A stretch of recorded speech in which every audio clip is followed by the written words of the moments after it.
resilience, courage, the comeback kid. Why did I say that? Why?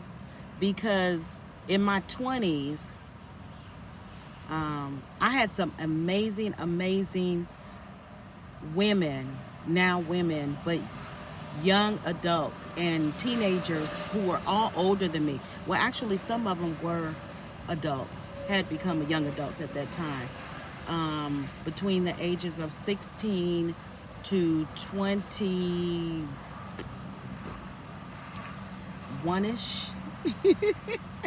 No, I would say 20-ish. Um, these women, there were a set of women who were so vital to my maturity, to my growth, my internal growth and my external growth. They showed me how to dress. They showed me how to hygienically care for myself.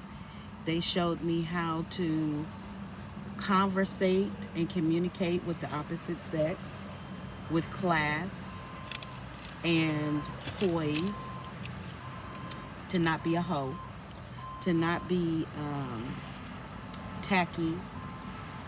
Each one of these young ladies had different personalities, but they all gelled together. Just so amazing. And I take them with me everywhere I go throughout my entire life. I have taken them. Their spirit, their education, their experiences, their wisdom, even when they didn't know they were wise as they are and were. I've taken that and carried that with me everywhere throughout my entire life. So I moved to New York at 21. I told my mom. She had saved up some money for me. I worked during the summer braiding hair. And my mother told me at probably 14, she was like, okay, every summer you make money. So you're going to help pay for household expenses.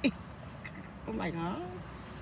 So I had to give her $50 for 2 months out the summer, every summer, up until the time I turned 21, because I lived in her house, her and my stepdad's house. So so at the end of my journey, before I decided to take a vacation, an extended vacation to New York at 21, my mother gave me a bank book. And, back in those days, we used bank books. So she gave me a bank book, and in that bank book, it had the number, it had all of the deposits placed in it, including money that she had been adding to that account. And it had quite a bit of money in there. So me, being the young, wannabe grown young lady that I was, I left to go to New York. My mother cried at the airport. She hugged me so tight, and she didn't want to let me go. And I said, Mom, I got to get on the plane. And she was like, I don't want to let you go because I know you're not coming back. She was right. I lived in New York City for almost 5-something years. Okay, so during that time period, it was like evolution. Evolution for real. Crazy. I saw black women as black as the color charcoal black at the UN building, at the Empire State Building, walking down the streets of Manhattan, through the boroughs, and they were gorgeous. Gorgeous. I saw so many black women of all shades, darker shades, that looked like me. And I was blown away.